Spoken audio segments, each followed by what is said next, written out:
union guy, this is what we do. That's why I want to be in the Capitol Hill. We always watch what the special interest groups are doing. I'm in touch with all, I go for all the conventions, I'm in touch with all the AFL-CIO, ACIU, the big leaders. These are the two big unions. I always go and get in touch with them. We can lobby. That's the biggest advantage I have is my union contacts for more than 2 decades.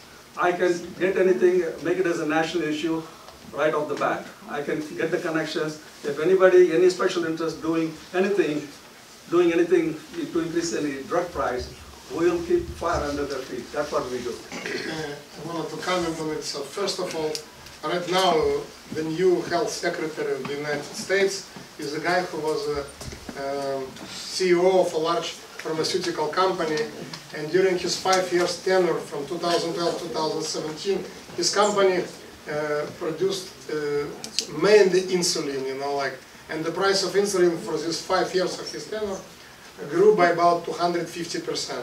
The explanation is, it's industry-wide, it's not just his company.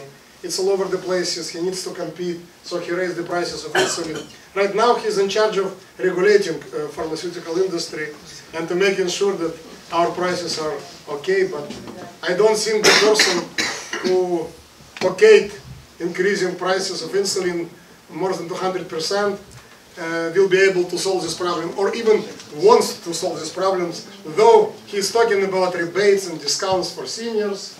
So first he increased prices 2.5 times, and then he gave some rebates, $20 rebates for people. That's a joke.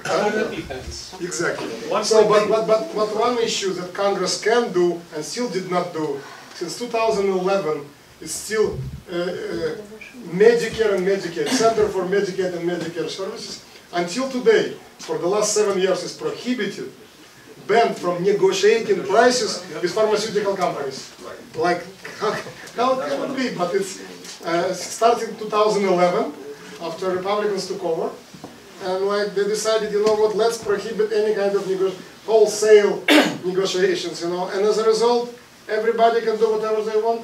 So, but yes, I'm totally for free market, but on certain things, especially price of drugs, it should be negotiations, because I believe more than 50 million people in America have Medicare, and I don't know how many millions have Medicaid.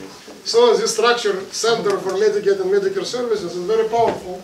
And if they do negotiate, it will be different prices. Am I right? I understand. That's the one thing. That's one of the way of looking at it. So you're right. I want to address. He's a pharmaceutical guy. He knows everything. I want to address an issue, and it is so ironical. I'll take an example of CVS.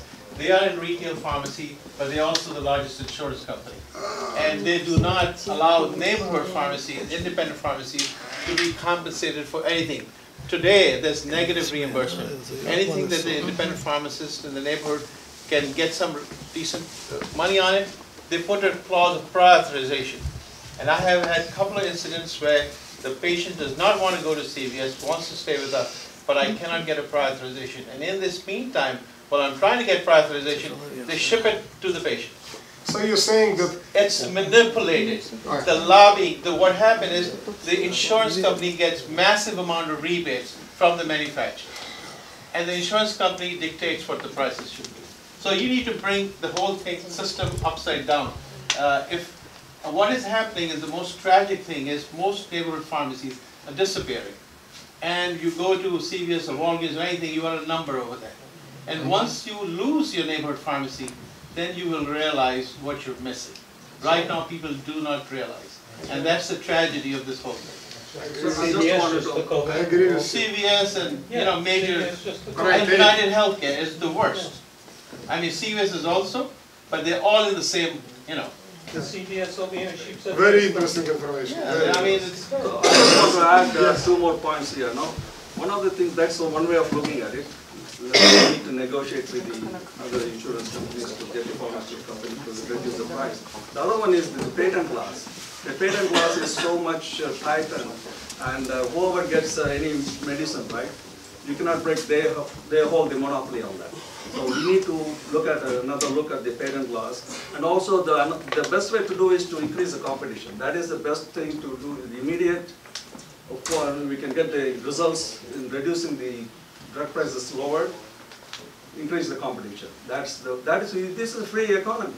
And I don't know why we are not allowing other companies to come and compete. That's the silver bullet for that problem, plus the patent laws, plus have the negotiation.